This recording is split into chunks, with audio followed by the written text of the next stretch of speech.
With the first week almost in the books, tomorrow, of course, it's time to go around the league and try to take a look at what's going on around the NBA. We've been so locked in, as we should, on the Philadelphia 76ers in their first week. We've had so much to discuss, from Paul George, Joel Embiid not playing, a tough start for Tyrese Maxey, picking up their first win on Sunday against the Indiana Pacers. Just a rough week for the Sixers. Made it feel pretty good, closing it out with the victory over the Indiana Pacers on the road. Now let's discuss what's going on around the NBA. We feel like we'll do that a little bit more this season, take a peek at what's going on in the association. Especially when we have a game the night before and nothing new has happened since the post-game show. There you go. Let's talk about some other stuff. Welcome to the PHLY Sixers Podcast alongside Derek Bodner. Kyle Newbeck, I'm Devon Givens. Brianna is here as always producing. All of you in the chat, tell some other friends to tell some other friends to join in. And let's have a conversation on this wonderful Monday, October 28th. And with that, we always tell you about, hey, go sign up for the Die Hard program. Go read the stories that Derek and Kyle post during the week, the post-game conversations that they have there in written form. To go ahead and join the Discord as well. Sign up, by the way, for your first year, $48 there, and become a diehard member, allphly.com. And you get that kind of content. And one of the things that you will get post-game is the good, the bad, and the ugly from Kyle Newbeck as he breaks down what happens, his instant reactions, the observations from the game that particular night.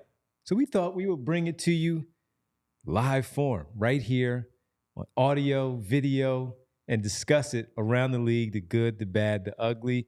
And Kyle, since you do this so often with your recaps of the game, let's get to it and tell the people where we're going to start. You want to start off with some good? We'll start off with the fact check. The good, the bad, and the ugly is like the only thing we put outside of the paywall. So you actually don't need to be a diehard member to read Well, you don't have to tell them that. You just sit Okay, so I would say, because we were all ultra bullish on them coming into the year, and we love to pat ourselves on the back when we're able to around here.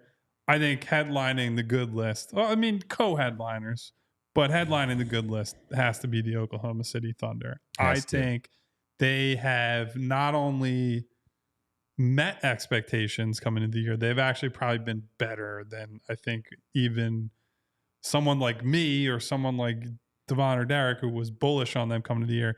They've been even better than that, right? Like, I think last night they got off to a bit of a slow start against Atlanta, and Atlanta has been a bit of a positive surprise early on in the season. And it could have been one of those, like, hey, Sunday night, opening weekend of the season, maybe you sputter through this one. Not only did they come back and win, they came back and won by like 20 plus, right? They have been an absolute buzzsaw. I think that the thing that really stands out is they haven't necessarily had to lean on any one guy in particular, at least in terms of minutes, right? Like Shai Gilgeous-Alexander putting up numbers. Chet Holmgren looking awesome and putting up numbers. But most of these guys are, being spelled by bench players and rotation players. Alex Caruso is their big offseason addition. He's playing like 20 minutes a night. And in those 20 minutes, he looks like he is shot out of a cannon. And so their depth, their athleticism, frankly, their defense, I think the biggest thing that stood out about that first game against Denver, right, where Jokic has a big matchup advantage against Chet in terms of just like the size and strength, although Chet more than held his own in that matchup.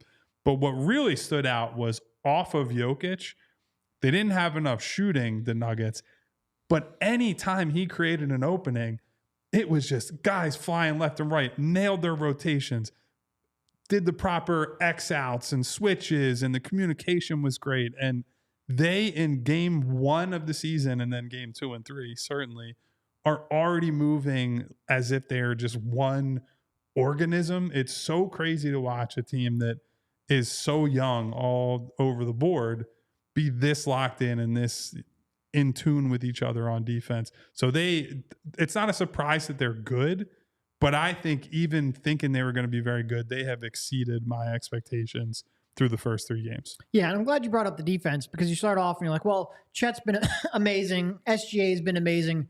Oh, by the way, they have the number 1 ranked defense in the league so far. Yeah. And obviously Chet is a big part of that. He has 12 blocks through 3 3 games. He's completely controlling, which you just don't see anymore with the league moving to a more outside perimeter focused game, and people just don't challenge rim protectors like they used to. You don't see those big block numbers. He's been incredible. They obviously beat the Nuggets, one of their chief rivals in the West. Rest of the schedule has been a little bit soft, but their defense has been outstanding, and they're winning these games comfortably despite the fact that they're shooting like 26% from three-point range so far. So they haven't even really gotten their offense unstuck. They're winning it through dominant defense and star power and a lot of depth that's contributing to that dominant defense. They're going to be great. And again, not to pat ourselves on the back because these were the 2 most obvious picks in the world, but all of us have our 2, conference champions are undefeated. So it's all about us. We're right, and we're happy about that. Yeah, happy about that. Well, I'm not happy about being that. right about the Celtics. That's true. I'll tell you that. Well, I mean, you can only control what you can control, and you control that you selected them and then lose in the finals to the OKC Thunder. If the Celtics go 26-56 or whatever, I think my math is right on that one, I will be more than happy to be wrong. 100 every time, 100 out of 100. The OKC Thunder, as the guys talked about, we all selected them, and they've been really, really good. And even with Chet grabbing his rebounds, not just the blocks, but also on the glass and being able to get out and transition and start the offensive side of things for them. Because as we know, defense is not just, of course, the block shot getting stopped. You have to secure that defensive rebound. And they've been really good as a team and just in doing that. And then Chet's been so good. We discussed when we talked about Defensive Player of the Year candidates and who they might be. And he was mentioned as a player who could potentially be in that mix as that type of guy. But you also go back to the offseason. Let's go back to the postseason or even the trade deadline, where the conversation was, go get him some help because he's going to be too small. He can't handle the type of physicality that's going to be there. Well, it's only 3 games. You still have Isaiah Hartenstein coming back for this basketball team in a few weeks. But he was a huge, huge addition along with Caruso. And we pointed out a team that was very good a season ago, did not lose anybody. They just added Caruso and Hartenstein. Hartenstein is out. You still have these guys. They're so locked in.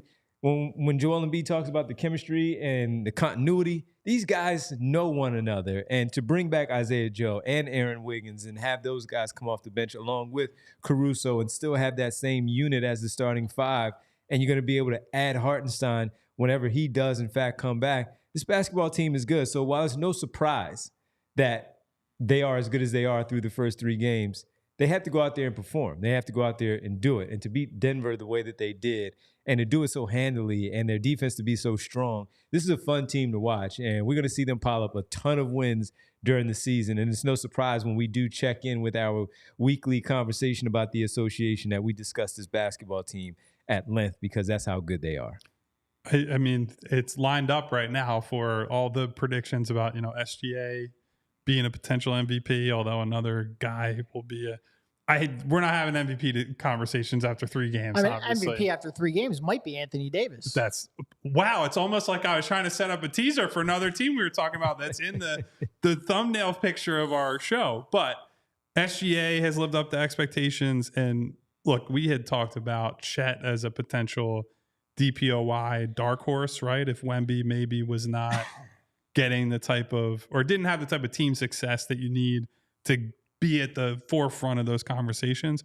Well, Chet has lived up to his end of the bargain, I think, not just as a team defender, but even that game against Denver, for him to be able to at least battle with Jokic.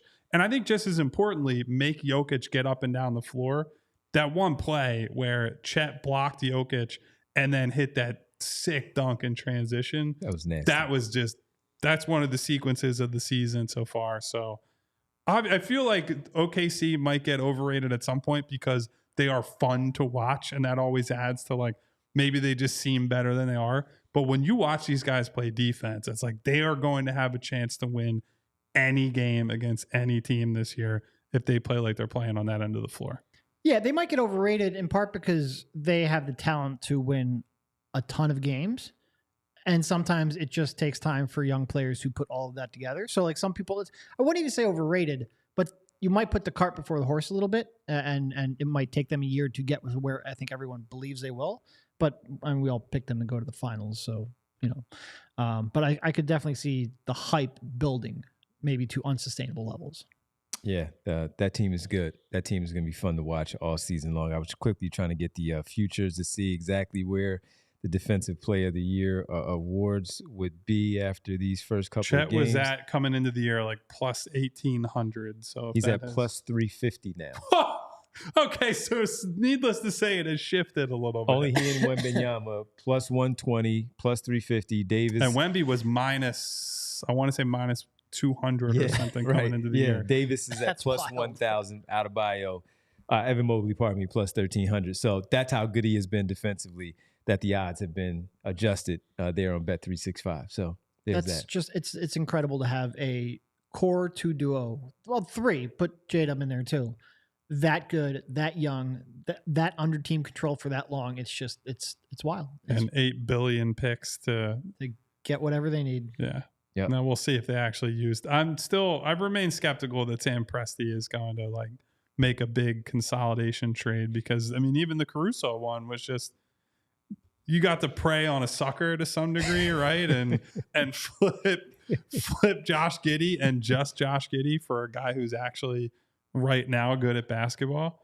But it just seems like those are more the moves that he's looking at, because they have the core foundation and just need to make kind of incremental moves around that. All right. Well, we, of course, will talk some Sixers, so don't think that we're going to ignore that basketball team picking up the win last night. A crazy second half and overtime for Tyrese Maxey. We'll get to them in a little bit. But another team that we wanted to focus on, Derek, here in this particular conversation about the good, and that is the Los Angeles Lakers. Yeah. Rookie head coach in JJ Redick, first-time head coach in JJ Redick, had no idea what he would do. We all know he's a smart guy. We know that. But can he coach? And can he coach in that city, that franchise, that organization, this particular team that we feel still has some holes on their roster? Right now, though, they're 3-0. They're 3-0. And if we're to talk about OKC and how well they have been, so have the Los Angeles Lakers. Yeah. No, and AD's been on fire, 34-12 with incredible defense. He is we talked about it a little bit. He might be a little bit underrated at times just because of his defense, how good it is, how projectable it is in the playoffs.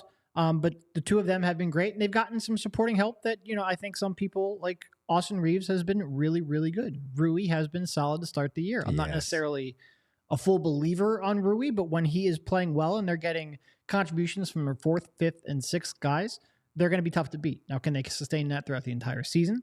We'll see. They have beaten some pretty good teams here to go 3-0, including the Suns and the Wolves. They've all been at home, so they haven't really been road tested yet. But they have been good. And, even someone like Connect, who, JJ, I think, JJ is we've said before that JJ is in a bit of a tough spot because, he's never been there. He's never had a chance to really learn from anyone in that respect. And quite frankly, just learning how to manage egos and personalities and stars takes some time. But and shed the reputation as like, oh, it's just LeBron's guy, right? Yeah. I think that was the biggest challenge coming in. But I think for someone like Connect, he might be the perfect coach for Connect to start in the league with. And I think he's got him playing pretty good basketball and he's making shots. So they have so far their depth has been, I think, better than expected. We've got their depth playing well and AD playing like he is. They have a chance to win some games. It's just, with the Thunder, it's like, yeah, I fully believe that they will sustain a great play and be at the top of the West for the entire season. The Lakers, I think I'm going to need some more to completely buy into some of these depth pieces, but they've been good for sure. Yeah, I mean, I feel like I was higher on the Lakers and their top 2 guys than, I don't want to say consensus, but then a lot of people coming into the year. I did not expect Anthony Davis to come out and just buzzsaw teams right away. I know that JJ, part of his, opening presser and a lot of what he said throughout the summer, and I actually got to talk to him a little bit during the Team USA stuff. He was out there keeping tabs on the Lakers guys. His point of emphasis has been, we will play through Anthony Davis, and basically challenging AD to the trick with him on top of staying healthy, which he hasn't had a lot of major injuries, but it's a lot of just like, miss a couple games here, miss a few games there, miss a week here. And that has hurt them in terms of continuity type stuff. But it's been getting him to bring the same intensity level and the same production level every night. Like his talent is so high. Like I think you could make a case that if you could factor in defense, that Anthony Davis is the most talented player in the NBA. But he has not always had the night-to-night production or consistency to meet that for whatever reason it might be. Now, obviously, when you're playing next to LeBron James and, within the last couple of years, LeBron was still like competing for the scoring title and doing all kinds of things where, of course, you play through LeBron. Of course, LeBron is the first option. But I think now that LeBron is staring down his 40th birthday and Anthony Davis is still, which is a crazy thing to say, because he had that run in the fourth quarter the other night where I don't know if you guys saw the clip of him talking about Rui, by the way, where he hit swing that ball. swing MFR like that. I thought that was great. But I think, scored 10 straight. You're taking that jumper? Yeah, exactly. So LeBron's still at a high level, but the biggest separator has been Anthony Davis playing with a real purpose, coming off of that Team USA run where obviously he was very, very good there. Yeah. And frankly, had a great season last year, played 76 games, one of his healthiest seasons ever, and really high two-way floor last year as well as ceiling. So him coming in and scoring 34 points a game is the biggest deal for them. It's just about, how sustainable is that? Can they continue to get him some easy looks, right? So that, we go through it with Joel. Joel can score a ton of points. Joel is very productive, but you don't want him to have to, be jab stepping. You don't want to have him posting guys up over and over and over again. Sometimes you want a duck in. Sometimes you want to get him a wide open jumper out of a pick and roll. And I think one of the things that JJ Redick has done early on is manufacture some easy looks for Davis early in games so that when they need him later in the game, he's already worked into a bit of a flow. And so they look really good. And to your point, I do think we need to see them on the road and against some different teams, but they have been better than I think even the Lakers fans would have expected. Yeah, they look really good right now. And again, people saying, oh, it's just the 3 games. We're talking about the first week. We give credit where credit is due for the first week. That's what the Lakers have done. They've been really good for the first week. Just like we jump on the Sixers for not being good for the first week. We make it all happen. We all bring it back and have a conversation about it. This is what sports is. You know that. We know that. And we're going to keep it going on the other side as we get to one more team, maybe another, about good and what they've done. Mix in a few players. We'll get to the bad. We'll get to the ugly. We'll talk some Sixers here as we go along the way right here on the PHLY Sixers Podcast. And the PHLY Sixers Podcast is presented by our good friends from Bet365. And as we just talked about, if you want to jump in on Chet Holmgren is pretty good. Look at those eyes of the Defensive Player of the Year. You just go right there, Bet365. Download the app, jump in on the app, get it going. And when you do, right now, new customers can get $200 in bonus bets when you bet just $5 using the code PHLY365 to sign up. Deposit $10, place a bet for $5 to get $200 in bonus bets. Those bonus bets can be used on the spread, totals, player props, futures like Chet Holmgren, and much more. If you're feeling good about your basketball team, taking the floor at home against Detroit and welcoming someone back, you can also place a wager there feeling pretty good about the professional basketball team taking down that Detroit basketball team that's not all that good. You should pick up win number 2. So if you're feeling good about it all, and again, maybe you want to place a live in-game bet, they have pioneered the live in-game betting and across the widest range of games and markets available for live in-game betting across 78 sports. And if you didn't know, over 90 million users worldwide right here on Bet365. Must be 21 plus and physically located in PA. If you or someone you know has a gambling problem and wants help, call or text 1-800-GAMBLER. Well, guys, if you want to be down there to boo Tobias Harris during his tribute video that he will more than likely get on Wednesday at, of course, the Center, as it is often called, you need to get it hooked up from our friends at Game Time and their new Game Time Picks feature, which makes it easier to get tickets for your favorite live events. Maybe it's not the Sixers, though. It could be a Flyers game. It could be an upcoming Eagles game. The Birds look great right now. They're rolling. Vibes are great after a big-time win in Cincinnati. Whatever the event is, whatever you want to get or go to, Game Time has the hookup for you. When you go into their app, you can see the all-in pricing. So you don't have to go through the whole process, put in all your information to figure out exactly how much it's going to cost you to go to a game. They show you right up front because they don't have anything to hide at Game Time. They also have the lowest price guarantee where Game Time will credit you 110% of the difference if you can find a better deal elsewhere. I think that's pretty good. That's a pretty customer-friendly policy. And by the way, Game Time Picks is curation of tickets and events, which makes it easier to save more on sports, concerts, comedy, theater, and more. And with their ticket coverage, Game Time covers your purchase with the most flexible customer service policy in the ticketing industry. So take the guesswork out of buying tickets with Game Time. Download the Game Time app, create an account, and use code PHLY for $20 off of your first purchase. Terms apply. Again, create an account and redeem code PHLY for $20 off. Download Game Time today. What time is it, Devon? Game time. There you go. Who? Cliff Levingston, man. Back in the Bulls days. Jess says that she won some money yesterday on the parlay. Won some money on the parlay. Congrats. Make sure you all go to Bet365. How, did she bet against you? Did she do the presenting opposite? Sponsor on the PHLY Sixers Derek really podcast. hating on gambling. Weren't you 0 for 3 on the parlay? 0 for 3 or 4? Was it 3 or 4? That's all right. It's preseason still. It's parlays. You're not going to hit as many of them, but when you do, you never forget it. You never forget. Let's get to the next team, Kyle, that we want to talk about, the Orlando Magic. You had that team potentially as a top 3 seed in the Eastern Conference at the end, and they have not disappointed, coming out now starting off with a 2-1 record. They look pretty good in their start of the season and implementing, of course, Kentavious Caldwell-Pope. They took care of business against the Miami Heat on opening Held Jimmy night. Butler to what, like 3 points in game 1? Something crazy. Destroyed. The Nets took care of business there. They lost to the Grizzlies. Grizzlies had their home opener, but the Orlando Magic look as good as advertised. So the Grizzlies game was actually more instructive for me than in a game they lost than the other two, because Memphis in their home opener, and Memphis has looked very good themselves early on, came out and threw an absolute haymaker at them. I want to say they were up by like 25 to 30 points at one point in that game. And the Magic went on like a 20-0 or 21-0 run at some point during that game. And that's something that I don't think they have really had in the past, right? Like, I think they have won a lot of grind it out and will just stop you from scoring type of games.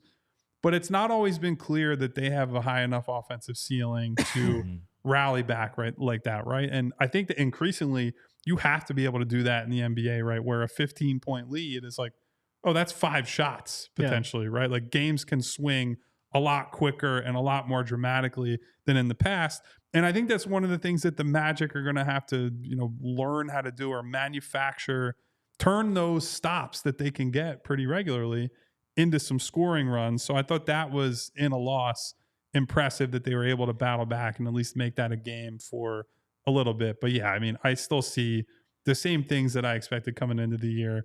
They're going to be a bear of a team to have to try to score on a night-to-night basis. I think Franz has looked good. I think Paolo has looked good. That's really, for me, is all that's going to matter for a while. Yeah. I mean, even Jalen Suggs has looked decent to start the year. They have a good core of guys. They bring athlete after athlete in. They even have a little bit of bench shot creation with Cole Anthony, and KCP shores up the starters. So 2-1 is nothing to, throw a parade for, but everything that I expected coming into the year, I've seen a little bit of that already. Well, we all expect them to be a great defensive team. Yeah. Absolutely great. And they have been. I think they're top 5 defensively. But what you didn't expect, they have come out and they have been launching threes. Yes. Last year, they were 25th in the league in 3-point attempt rate. This year, legitimately half of their shots so far have come from behind the 3-point line. Wagner is shooting incredible. Suggs is shooting. He shot the ball well last year. He's shooting the ball again well so far this year. We talked about, Derek White types. He is probably as close as there is to a Derek White type, especially with the way he has developed offensively. Banchero is shooting the ball well from the perimeter, and they're all shooting it at a high volume. Oddly, the only one who's really not shooting so far is KCP, but everyone expects that he will eventually come around. If they're going to continue to have that kind of a quick trigger and to be able to have that kind of confidence to keep shooting at that kind of volume, they're going to be really tough to beat. And do I expect them to be a top 5 offense? No. I expect some regression coming.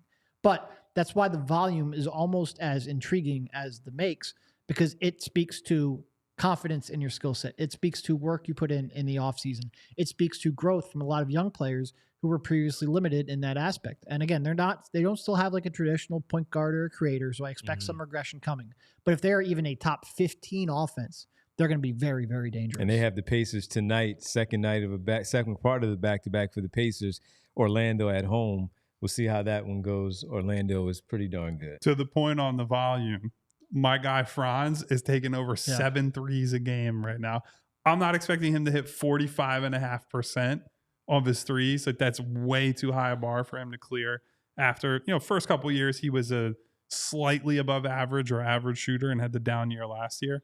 But the fact that the volume is there is a great sign for him in that group, because the thing with Paolo, right? Like, he wants to be more of that classic, like, mid-range banger type player.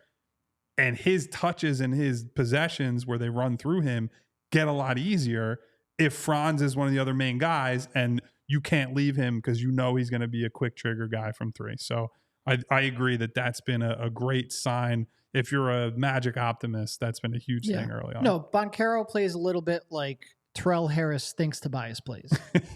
We're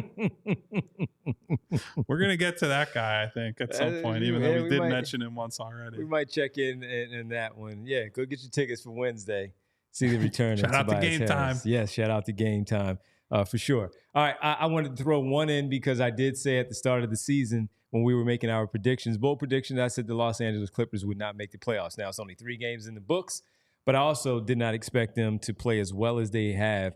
They so could far be 3-0 if not for that game against Phoenix flipped the other way, but it was close. They have beaten the Warriors and the Nuggets. They lost to the Suns on opening night by 3, but it came down to the wire, and it was a really, really competitive game to open up that Intuit Dome that everybody's raving about. But they look a lot better. We know how good James Harden is, and to see the other role players, I believe Norm Powell almost had like a 40-point game, and he was going crazy. He talking about maybe they don't have to work.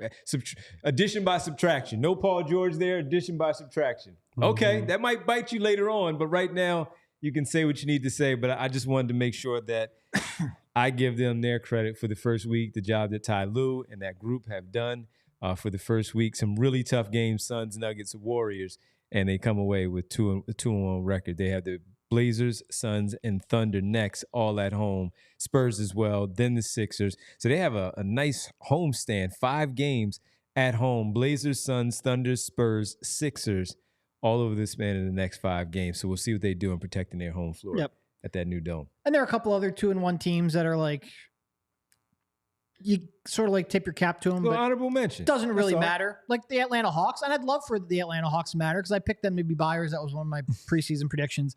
They beat the Nets and the Hornets. Who really cares? The Cavs are 3-0. Now, granted, we expect the Cavs to win a lot of games, but they beat the Pistons, the Raptors, and the Wizards. So I'm pretty sure. With Devon starting to get into let's throw a parade. Yeah, with Devon starting to get into like early season, like, hey, congratulations with the Clippers. I want to mention those teams because they're winning more than maybe you expect, but they haven't really beaten anyone. So we'll see later on. And then we may not talk about them in this category later on when it really matters. That's true. Yeah, that's true. So let's get it out of the way. All right, we got to get some players mixed in there too with the good. You mentioned Charlotte.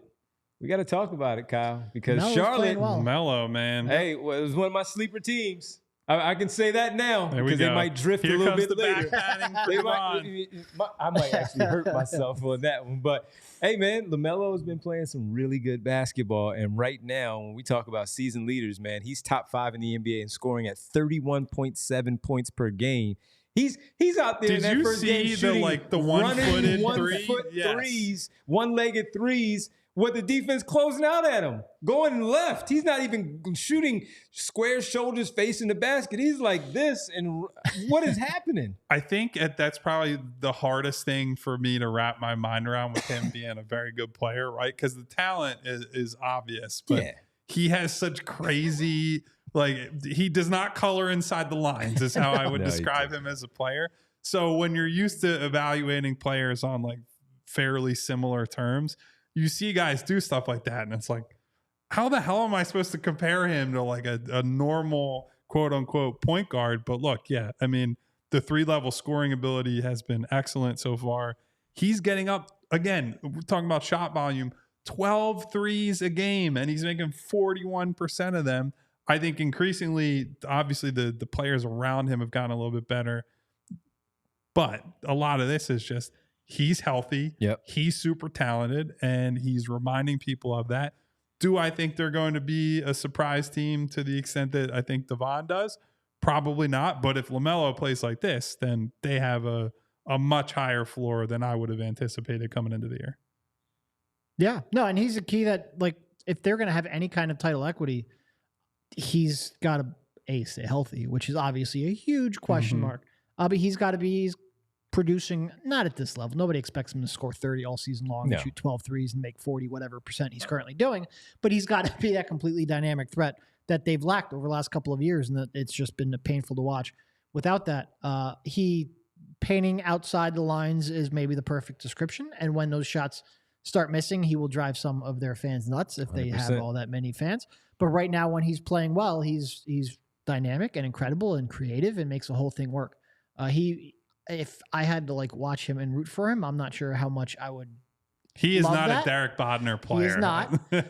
But when he's playing well, and look, I think for the most part, he's, as much he might not be like my style of player, he's been a net positive when he's been on the floor. When he's healthy. Not to this level, but he's been a net positive almost all the time. He's kept them competitive in ways that nobody else on a team has been able to.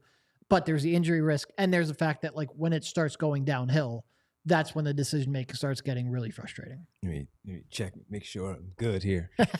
Yeah, because like to add on to that, Derek, with this great start, he's still at almost 6 turnovers a game. Oh yeah, no, you don't like, look at that column. With just a little bit over 7 assists. That's right? where the quadruple double is going to come in because he's going to have 10 turnovers. So when the shooting comes back down to earth a little bit, that's when you're like, you have to pay a little bit more attention to the decision making. But look, Brandon Miller is a guy that I have some belief in as a complimentary guy next to him, and they've started to build a little something down there, and maybe not anything crazy. No. A team that might be able to compete and steal some games off of people. Miller developing like I expect him to would go a long way towards them transitioning towards relevancy. Yep. We mentioned Chet Holmgren and Anthony Davis. They were also on our list of good for the start of the season.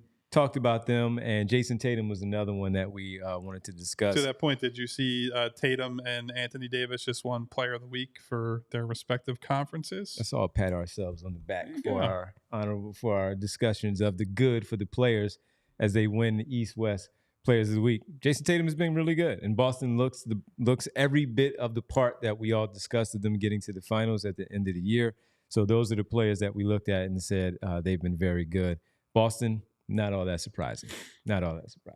No, I think the Boston has been so good that most of the discussion around them has been, should the NBA change the rules because people think that they've broken the sport to some degree. Now let's just calm down here. I don't need to give them that much credit. Yeah. Listen, I think there's a broader discussion to be had about eliminating the corner three potentially and some of the ramifications of that, but Boston is a uniquely good team, and I hate how good they've been already because they look primed for another run to the finals, and that nothing will stop them except for health. I don't even hate them looking good now. I hate how well they've been run over the last decade because it first of all, they're natural rivals. They came up sort of at the same time as the Sixers were going through their rebuild. And it's just so easy to compare what they have done and the decisions they have made and the way they've been able to pivot from star to star, or even from front office to front office coaching. They've made all kinds of changes, and yet they all just make good, sound decisions. They make good hires. It's annoying. And it's very annoying contrasting it with the team that we have been covering for the last decade. They not only hired one good head coach, they hired 3. Yes. Stevens got promoted. Ime made some poor decisions, but then moved on. And then it was like, surely the next guy that they promote won't be good. Meanwhile, oh no, now they're just better than they've ever been. Meanwhile, the Sixers are like, why would we ever talk to more than 2 people for a GM opening? All right, let's damn Colangelos. That'll do it for our good segment there for the first 30 plus minutes of the show. Now we got to talk about the bad and the ugly. We'll do that on the other side when we get back right here on PHLY Sixers Podcast. All right, guys, we want to tell you once again about Rite Aid because you don't want to miss the big game because you're sick. Get a flu shot at Rite Aid, and while you're at the pharmacy, you can even ask your pharmacist for a vaccine review to get recommendations. The CDC recommends getting a flu shot every year as a person's immune protection from vaccination declines over time. Flu viruses are constantly changing. Get your annual flu shot formulated to help protect you against this year's expected flu strains. And as a reminder, flu vaccines do not protect against COVID-19, and COVID-19 vaccines do not prevent the flu. Getting vaccinated for both helps provide the best protection. And while at the pharmacy, make sure to stock up on cough, cold, flu, and allergy essentials. Rite Aid has what you need to get you through the season. Just walk into your local Rite Aid or schedule at riteaid.com. State, age, and health restrictions apply. Ask your Rite Aid pharmacist for details. And as you get ready for the holiday season and you're feeling good about your basketball team, picking up on the win on Sunday, now they're going to get things going in the right direction. They'll get their 2-star players back. You maybe want to buy some tickets and some apparel for a loved one for the holidays, and you need to do that with the money that you save at TrueMark Financial. And they now have the TrueMark Financial's Rewards Visa credit card, where you can earn rewards for each purchase using TrueMark Financial's Rewards Visa credit card and redeem them for travel and retail gift cards. Build credit through timely payments and low credit utilization. Enjoy fraud protection with features like zero liability. Maybe you want to set up a savings account. You can do that. Traditional savings account, basic savings account, offering a place to deposit funds, earn interest, and withdraw money as needed. Money market account and certificate as well. So as you're trying to figure things out, we're already approaching the month of November. December will creep up on you, and it'll be here before you know it. Make sure you have your funds in order, and you do so also with a Visa credit card courtesy of TrueMark Financial, the Rewards Visa credit card. TrueMark Financially is federally insured by the NCUA and is an equal opportunity lender. For more information, visit truemark.com/PHLY. Let's get to the bad now of the NBA, the first few days of the season. Baby. It's Kyle's time to shine. Criticism. Let's begin with the Milwaukee Bucks at 1-2. Although they did take down the Philadelphia 76ers, they haven't looked good thereafter. And they lost to the Brooklyn Nets, who are not a very good basketball team. And we'll talk about a player from them. And but look, Bucks are 1-2. There's talks that Chris Middleton is starting to ramp up, playing a little 3-on-3. I saw. The ramp's here. They have a ramp as well. Not only many teams have a ramp. The problem is offense is not their problem. Shocking, I know, but they are a bottom 5-ish, bottom 6-ish team defensively. I don't really know. I think Chris Middleton is going to rectify that. I don't think they have an easy solution to that. Look, they're supremely talented still. Their 2-man game is really talented. I think Dame has looked better so far this year than he did last year. Right. Whether that's just getting a little healthy, whether that's the headspace he's in, or just continuity. I think he looks better. Because of that, they might be slightly more dangerous, but they have so many fundamental flaws on that team defensively outside of Brook Lopez and Giannis when he's engaged, which, as we saw in the opener, isn't all the time on that end. It's not a great start for him. It's not super encouraging. Would you criticize Pop for a 1-2 start? I would not criticize Pop for that, no. Only Doc. Doc is so persecuted. Yeah, look, some of this for me is just careful. I'm not a believer in the Bucks on a macro level right now. Dame looking decent in the first few games has at least raised my eyebrow a little bit, right? Because I came in thinking, not that he's washed, but that he's closer to washed than he is like prime Dame Lillard. Certainly the Sixers made him look like prime Dame Lillard for half of that game on opening night. But to lose to a Bulls team that just has absolutely no idea what it's doing, and then lose last night to Brooklyn in a game that frankly was not close for a lot of that game. I don't know. I don't believe in them whatsoever. I guess what's the optimist case here? Like Dame right now is shooting 32% from 3 after one of his worst shooting seasons ever last season.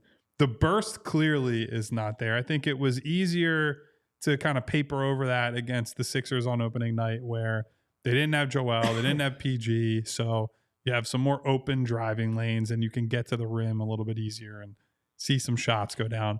But I think that's kind of the problem, right? Is like Dame has lost enough athletically that he's not a reliable, like the pull-up threat that he was a few years ago, where if he got within 30 feet and you gave him space, that's like, oh, I believe that shot's going in. If that's not the case anymore, and he can't compensate for that with a slashing game. Like that's never really been the peak of his game, but he at least had that in his bag a couple of seasons ago, had the burst to get by people consistently. Not really seeing that yet. So that's going to be, how does Doc Rivers manage his way out of that situation? Great question. We'll figure it out on the fly, I suppose. Yeah. So their win is against the Sixers. Sixers did not look good in the opener, and partly because of them. But since then, the Bulls and the Nets, not so good. Not so good losing to that basketball team. The other, we saw them last night. The Sixers got a W against them in overtime. They needed that extra work to do so. And that is the Indiana Pacers. And I saw them for 2 straight games, the New York Knicks and then the Philadelphia 76ers. Trader Devon up in New York, They have problems. They don't look good. And I was wondering. That's Traitor, not Trader, because if he was Trader Devon, he would be here right now. That's true. It's fair. Yeah, that's a good point. But I just nothing I can do about that. I tried, everybody. I really did. They beat the Pistons on opening night, 115-109. But that was a close game. round of applause. Victory tour, here we come. The Pistons should have won that basketball game, and they might be 0-3 right now. The Pacers, though, they have not been a very good basketball team. And watching them defensively, while I pointed out individual defensive players of Nembhard and Nesmith running around with Tyrese Maxey trying to make things difficult for him, you guys pointed out exactly. The defense overall is not very good. It's not there. It's not. That's why they like to run. They like to have the pace that they do. First 3 games, though, this first week, not so good.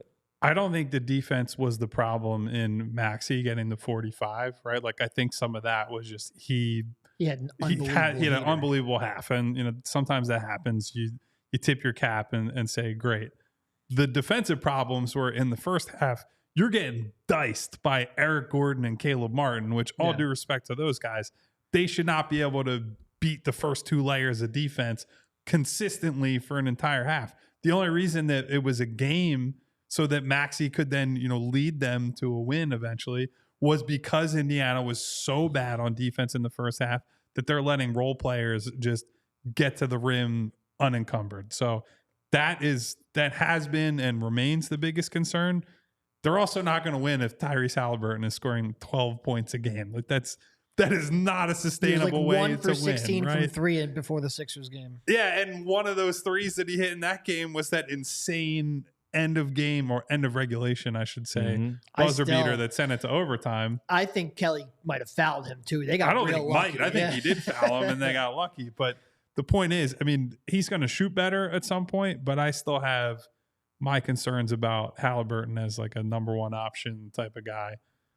In spite of what we saw at times in the playoffs last year, I am not a believer in him as your main guy on offense. Yeah, look at that. Little Indiana. Take them down, Indiana. They're not fun to watch. Last year they were a lot more fun to watch last season. This time, when the best player shoots 31% from the field, nobody's gonna be fun to watch. Nah, it's not. We experienced that for 2.5 games. Yeah, it's not fun to watch. So that's our bad there for the teams. Did I miss one? Did I miss a bad? I don't think so. I think we're good. Unless you want to bring up the other 2 former Sixers. Yeah, we saved some candidates for the ugly and for the players. Mentioned Haliburton, the other player, Kyle, that we wanted to discuss with the bad. Ooh, I was like, I like this guy. He seems like he has his head on straight and he's going to be a good basketball player. He can figure it out. But the Portland Trailblazers at 1-2, Scoot Henderson, at some point, it's just going to go off the rails for him. And we're going to be like, all right, enough is enough. He is not what everybody thought he was as the number 2 overall pick. I think the biggest problem he has is that he was billed as a kind of a bruiser athletic guard that will create based off of that. Mm-hmm. And once the athleticism gap shrunk and he is not what I would say is a standout athlete, I just don't know how he creates advantages consistently because the shot has been a disaster. It's worse this year in a very small sample. I'm assuming he'll be better than, I think he's at like 17% from 3. He'll shoot better than that. I think the bigger concern is that he's just not going to be able to get by people with enough reliability to play setup man and be a lead guard. And frankly, like you have someone in Simons who, while he's got issues, is way, way, way better and way ahead of him, but you can't necessarily play the two together without having some severe defensive issues. So they just feel like a team that is going to be a complete train wreck this year. And a lot of people expected that, right? But I think you're not able to build towards something positive when the two main backcourt guys, including a super high draft pick, are basically going to be unplayable together. Yeah. No, so, I mean, Martian in the chat is bringing up Evan Turner. And look, I think Scoot is going to be better than Evan Turner, but there's some concerns that they share, right? If you don't have the athleticism to consistently get to the rim, if you don't trust your three-point shot, and if you can't put enough pressure where you're going to get the free throw line a ton, like Kyle said, how exactly are you creating what do you advantages? do? What do you do here? To steal an Office Space phrase. It's, yeah, look, and he's still young. Like, he's still, 20-ish? He's still young enough he can figure it out. There might be a little bit of like a Cade Cunningham resurgence where he might struggle a lot, figure some things out, get to his spots a little bit better. I do think he's got a chance from the mid-range, but there's so little margin for error if that's what you're banking on. I would certainly be concerned after using a top 3 pick on him for sure. And Kobe Cobes said they made Scoot sound like he was going to be Russ 2.0. And that's the problem, I think, thing. right? If he was a Russ athlete, you could get away with, or even like a tier or two below Russ as an athlete, then I think you could get away with this stuff. It's like, all right, he's a project, but you see the flashes. I don't see it, and I don't see where the leap forward is going to come from. Bad team. If he can stay healthy and continue to get those reps, get that time in, maybe the development will show up, and we'll see how long he has as a window, because everybody, as we know, is fighting for, in the bottom part of the NBA, fighting for that spot like, we talk about Cooper Flagg and Ace Bailey and all those guys to see if they can bring them into their organizations. He's going to have his time. Can he get it done? Can he figure it out? Some of those little things that we're talking about, especially still being so young, but not a great start after having a tough debut, tough rookie year for Scoot Henderson. All right, now let's get to the ugly of the NBA. Is this where we talk about Ben Simmons? This is where we do talk about. You are the spoiler king today, man. You might as well go for it. Let's get to Ben Simmons. Start it off. I mean, this guy is playing 24 minutes a night, and he has shot like 2 free throw attempts all year. He is just completely. I might need Bree to pull this clip lost. up. That was he's just broken. Viral he's broken. He's broken. He will not attack the rim in any meaningful way, and we saw that here in Philly even before the Hawks series. But look, I have given him a little more of an out than others because I do think the back injuries have been real and legitimate. He's not nearly the athlete he previously was, and I have a little sympathy for that.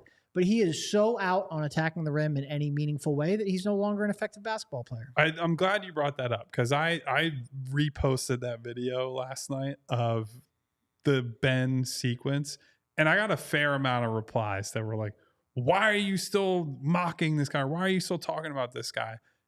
Because I agree with Derek. I do at this point feel bad for him and the state that he's in. You know what I don't feel bad about? Making fun of all the people who used to yell at me like I was the one who was wrong, that a point guard, a guy running the team, should feel confident about shots further than 4 feet away from the basket. True. We have been lied to and manipulated by so many people over the years who every summer, it's the end of the summer, it's a new trainer, it's a new guy, I think he's going to be back to the old Ben. Hey, he's been in the lab. Or like, here's the only way I don't feel bad for Simmons was the other night when a fan called him trash in the tunnel. And like, look, does that feel nice? No, but it's a very innocuous, like, you hear that kind of stuff all the time as a professional athlete. For him to react that way and then also basically summon Dennis Schroeder to do his dirty work and go attack a fan in the tunnel, loser behavior, dude. How about you just play basketball the way you used to and all this goes away? Doesn't seem like it's easy for me to say. Doesn't seem like it's that difficult. Here's the play. Look at this damn play. Cam Thomas. Oh, Simmons bounces it away. Simmons shovels, gets it back. Simmons he has to go to the basket. Get it and go. We've talked a lot about Cam Thomas. Oh, Simmons bounces it away. Right back to Ben Simmons. Simmons shovels, gets it back. He doesn't do it. Ben Simmons he has to go to the basket. Get it and go. We've talked a lot about Cam Thomas. Laid up there. It was that when Dennis Schroeder gave him the ball off of the initial tip away, he could have exploded to the basket because he had the angle and finish. But as we know, he does what he does. He's afraid to get fouled because maybe he felt he would have been attacked there at the rim and gotten fouled. It was just, the whole thing was bad. And that was the one that got me first. Explode to the rim right off the steal. And we wouldn't even be having that play to describe right here on the show. Malcolm said Simmons called for a police presence in the tunnel. Police presence, Chuck. Just, so again, I agree on many levels. It's sad. But then I see stuff like in Orlando, what happened. And then I see, or I hear what he said on media day where he was like, people forget when I'm healthy, I can play. I'm pretty good, right? And it's like, maybe put together like 3 good games in a row in a real setting before doing the arrogance act. I think would probably be a smart thing to do. But that's why I always go back to the one where he was like, well, you know I'm an all-star, right? When he was here. Like, okay, we do know that. Now go do something. And it's that's good. I'm very curious to see where his career goes from here. I know where it goes. It ends. I cannot wait to see what he thinks he's going to expect once his deal is up, how he approaches that. And as you said, it ends. Does he just stop playing basketball and disappear? I would send Bree another clip that's of like Chinese Heritage Night in Brooklyn. Fair point. I'll leave it at that. That's what I would think where his career is headed. Kobe Cope says it ends. That's what I'm saying. Yeah. It's like, who would sign up for this? I would. Brooklyn is like the perfect team this year to just not care about anything. Does he end the season with the Nets? Is he traded? Is he then cut by the team that he's traded? What do you think? I would assume some team will take a flyer on him. He'll get bought out and somebody will convince themselves and they will find out the same thing that everybody else has had to over and over again. He'd probably be a fine, 10th man that you bring in for situational defense. He'll get another NBA contract, but I actually think the craziest thing about because we, having seen the whole Philadelphia tenure here, we could have predicted hey, the offense is just a nightmare now. His fall off on defense is much more dramatic. And that's where a lot of it is the physical stuff. That's where I think the back problems have showed up the most. But I think watching him just flail around and slap at people, that's where he used to be one of the most disciplined elite defenders in the league. It wasn't just that he shut guys down. He did not foul either. Yep. And so some of it is physically he's gotten worse, but it's the mental part of him that has cratered on offense has also followed him to the other end of the floor. It's been wild to watch. Really bad. I'm glad I don't have to watch that every game anymore. Not just the Sixers, but also with the Nets. That was not fun. And I just want to say, there's a lot of people who are like, oh, Philly fans are too hard on him. Philly fans are too hard on this player and that player. Sometimes we're just ahead of the curve. We watch these guys each and every night, including a guy in Detroit who right now there are threads on Reddit asking for him to be benched. Sometimes we're not just hating on a guy because he has a big contract and we're Philly. No, sometimes we're just ahead of the curve. And these two guys have left Philadelphia. They're not endearing themselves well at their new homes. We were right. Well, Kyle, looks like Derek is right on track to get to our next one. Segue right back into that's ugly there too. King of the spoilers. That's ugly there too. And that's the Detroit Pistons. And you might as well talk about the guy that Derek is discussing, Kyle, because after the first half in the opening game against the Indiana Pacers where he looked really good, it tailed off in that one. It continued in game 2 and the same in game 3. He'll be here on Wednesday to return to Philadelphia.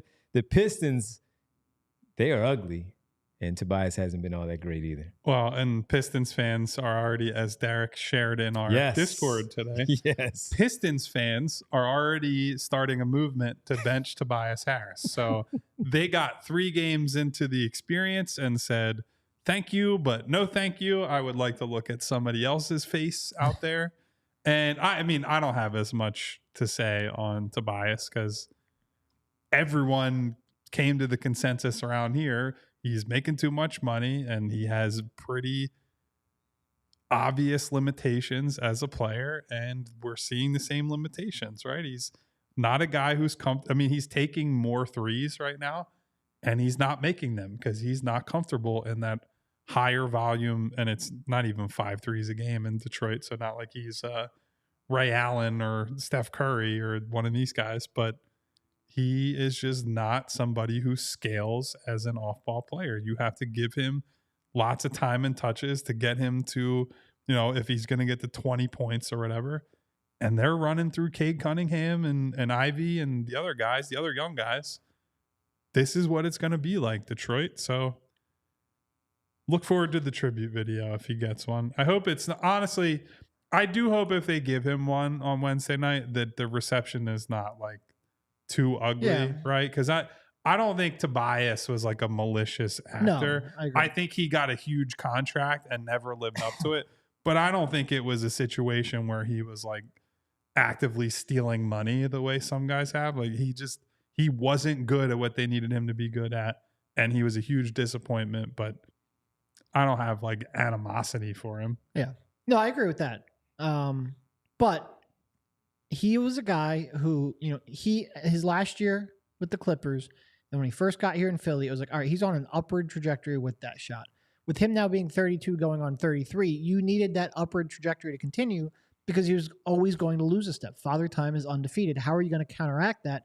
He went the opposite way. He got even more in his head. He got less comfortable taking shots from threes. Mm-hmm. He's no longer going to rise up and shoot over someone like, say, Paul George would. And because of that, all of a sudden, he just went from like, all right, he's a decent role player. And I remember calling him a role player earlier on in his career, and people would get on me for it. He's a decent role player to now just like, it's tough to find a spot for him in the league. He's overtaxed when trying to create for himself and being a top option. He's not comfortable enough as an off-ball threat to be a role player. So it's like, what role do you really want to play? He needed to lean into that shot in a way that he just was not comfortable. And now you're just seeing a player who's just not all that useful. I saw a video of the already highlight package of Tobias Harris through the first 3 games, and it was a lot of the same stuff. It was put together by somebody in Detroit who was ticked off, already wanting to bench him, and it was the stutter steps, it was the 3-pointers that didn't look good and coming off the fingertips, and you can already tell what it was going to be. And again, these guys have pointed out, and we talked about it while he was still here. No one ever talked bad about Tobias the person. We were just talking about the basketball, and it wasn't good, and he came up small in spots with other people that did come up small in big spots for the 76ers, and his were just really, really highlighted, and you can just really blow it up for what it is because it was that bad. And then the contract goes along with it. I saw PHLY say that at the time, if he's talking about the contract, he said he was in the right place at the right time. You're absolutely right, because the year before, Jerry West said, here, I give you 4 for $80 and that's it. And then they let him walk by trading him, and the Sixers paid him. He was in the right place at the right time. Jimmy Butler leaves, and he's rewarded. Could never live up to that contract. We had to let it go at some point as far as discussing it and using that as a piece, because you had to focus on the basketball, and the basketball just wasn't all that good. And if Detroit the fan base is already ready to bench him, that is very, very interesting. And look, very, very interesting. Fans aren't always rational. That's why they're called fanatics. But his play has been, he's just there. He's just on the court. He's getting some cardio in. He's Tobias Harris. He's Tobias Harris. What did they say? He's just what did Jackson say? He's never impacted a game or something like that. Yeah, I forget what he Steven said, how he phrased it. Steven Jackson said that it was championship move to bring in Paul George and Tobias Harris. No disrespect, but never influenced the game or something like that. Just never made a difference in the game. And that's where Steven Jackson went, joining us here on the show a couple of weeks ago. We might have to bring that out before Wednesday. Turns out we probably should have trusted Jerry West's judgment over. If Jerry West says, maybe you should give this guy a contract, that's a red flag. Maybe he knew a little bit more about basketball than the guys who were collaborative. Overseeing a little bit. Folks, before we give you our very last one, we better make sure you sign up for the Die Hard program. AllPHLY.com. Sign up and become a member, and again, take advantage of the new price point for your first year at $48, and you'll have an opportunity to read These guys' stories there. You can check out the Birds. They're 5-2. They've won 3 in a row. Cooking, baby. Really good win over Cincinnati on Sunday. The Phillies offseason, the Flyers as well. You get access to our Discord where all we do is sit around and complain about stuff about Devon because he's not there to defend himself. I'll be about Tobias this week, and then I'm going back into hiatus. We've had a big influx of Discord joiners recently. So we would love to get all our diehards in there, but I don't think that's sign happening, up, everybody. So. It's fun. Sign up, and it'll be great. It'll be great. We even for had you, to create a us. dedicated rant room just so people could get stuff off of their chest and not bother everyone else. A rant room is good. Go ahead, sign up for the diehard program. All right, final one. We got to give the floor to Kyle on this one, right, Derek? Final one. As we go to the standings in the Western Conference and we look at the bottom, there are 3 teams that are winless. The Sacramento Kings, a little disappointing. DeMar DeRozan and the team put together pretty well. The Utah Jazz, and the Denver Nuggets, 0-2 to start the season. You truly hate to see it. No, so right now I'm still into like the Idris Elba meme of not everything needs a reaction. Yeah. Sometimes you just need to sit back and observe. I do think the thesis a lot of people had on Denver in the offseason has looked correct so far, which is that Jokic might be the best player in the league, but it might not matter because the supporting cast is either not good enough, not old enough, or just some combination of both. I think that Oklahoma City game was honestly a great example of what we might see moving forward, which is teams with good defenses will just overwhelm Jokic because they can't get enough shooting on the floor.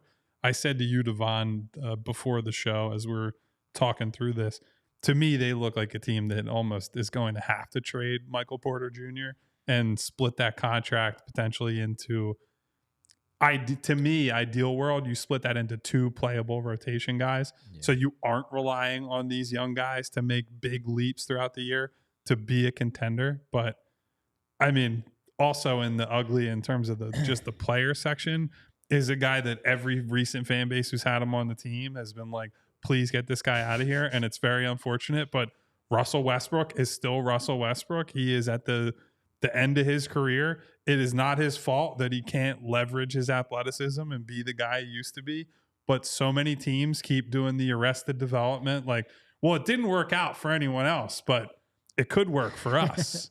And it's just the same thing over and over again. And from what we heard, I think Jokic actually might have personally advocated for Westbrook. And if any guy is going to be able to like turn him into a more functionally useful player, it could be Jokic. But I just think there was a level of, I don't want to say delusion is a little strong, but they were a little high on their own supply. Delusion with Westbrook, I think, is fair. Delusion with Westbrook, but also just across the board, it seemed like they were a little high on their own supply after winning a championship, and it's just been like you lost critical role players from that team and replaced them with Russell Westbrook and young guys, and that's just not really a sustainable path to winning, I don't think. Now, tonight they play, I think, Toronto, and they'll probably kick the crap out of them, and we'll see what happens from here. Russ has made all but 8 of his first 9 3-point attempts. Shout out Tom Moore. Sounds good.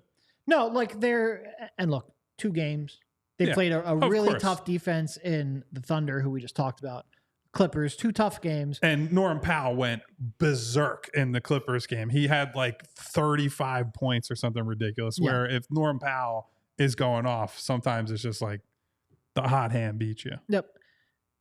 2 games, 25% from 3. Worst offense in the league through 2 games. And again, all disqualifiers. That's insane. 2 games, really tough start, yada, yada, yada. Because Jokic went ballistic against the Clippers. He had like 7 threes and scored 40-something. But it's a really good example of like building a dynasty in this era of basketball. Really tough. They've made the rules so it's almost impossible to do that. And the Nuggets have an incredible starting 2 to start, to build a foundation out of, and you just got to make a lot of decisions correct. Well, who's the starting 2? Because Jamal Murray has not looked good.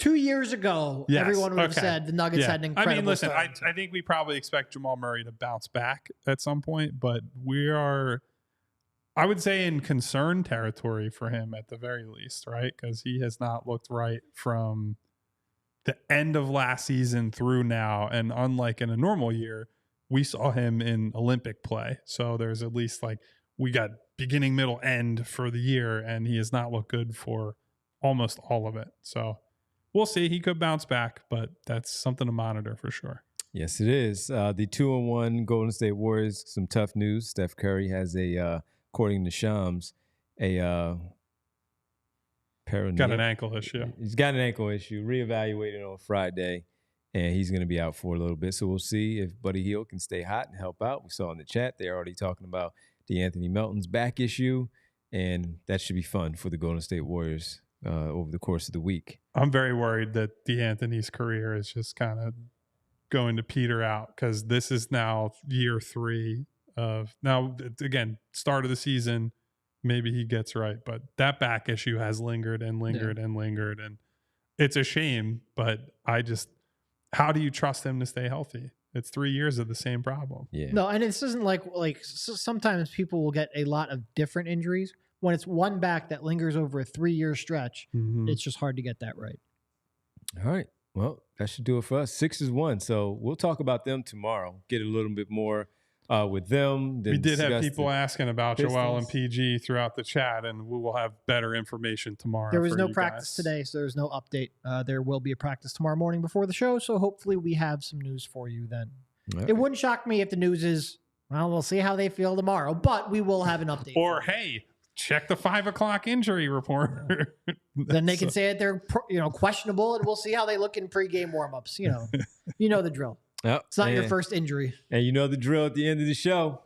It's time for our world famous roll call. Yeah, baby. Thank you, everybody, as always, for checking in and hanging out with us, especially as we did an Around the League thing. That hopefully we can do a lot more of these this year. Mm-hmm. So we're not doing a post-game show and then 4 hours later talking more about the Sixers. Thank you to Martian Lynch, to my girl Winona. What up, Lynch? Hey, Nona. To Gregory Brown, who threw up the fist. Thank you to Gregory for checking in. Eugene Ross. Appreciate it. What up, checking in. Jeffrey Stewart hanging out with us today. Malcolm Carrington. We got Dave Dewar. What up, Dave? Bootzilla. Boots. Aaron. What up, Aaron? Hey, here's a fun change. He's now just Yams with an exclamation point. There's no long name. So shout out to Yams. It was originally Daryl Morey's Yams. Then I am my own Yams I was now. hoping you wouldn't say the Daryl Morey one, but yes, that was just previously. Going through his history. There you have it. Shout out to Cousin Grace hanging out with us. Hello. What up, cuz? To Al, the 2-minute warning. What up, Al? Remo K hanging out with us. Al said, did we have to talk about Tobias Harris? It's part of the league, happens. man. Part of the league. What up to Elaine Bruno? Coming through. Citizen X. Colby Colbs. Great show, man. In the house, we got SB Cole, Bai Chi, Val host. Hey, Val. Friend and enemy of the show, Austin Krell, checking in. There's some free promo for you, When has he buddy. ever been a friend? I didn't see him in Yeah, there. I mean, at least like acquaintance We of the define show. friendship very differently. All right. What up, Austin? Lawrence Talley on the show, hanging out with the show today. Flyers in 7. I love seeing any of the hockey-related names coming through. Who is Flyers this? in 7. I What know up, we Flyers have in one 7? more who I'm blanking on that was like Flyers? coming to learn about the. Oh, yeah. J something. Last week. I always say J, Red. and it's K Red was Thank you, checking Bree. in. Jess hanging out with us. Hey, Jess. As always. Saw Sal in there. Hey, Sal. Sal hanging out. Brian Knight hanging out. B. Knight. Provolone, John, and John Peace. Those are 2 separate people. Peace. Not that piece, but peace. It's the other piece. Yes. But thank you, everyone, for hanging out with us today. If you have not already, hit the subscribe button, hit the bell icon so you get notifications each and every time we go live. Ding. We need a APB on that bell, I guess. We had the bell last night. Please hit the thumbs up button, not only to help us out with the dang algorithm, but to send a thank you to super producer Bree on the boards. We will be back with you tomorrow at 3 to hopefully provide some more updates on Joel Embiid and Paul George. Until then, take care, everybody. See ya. We all silly like the mayor.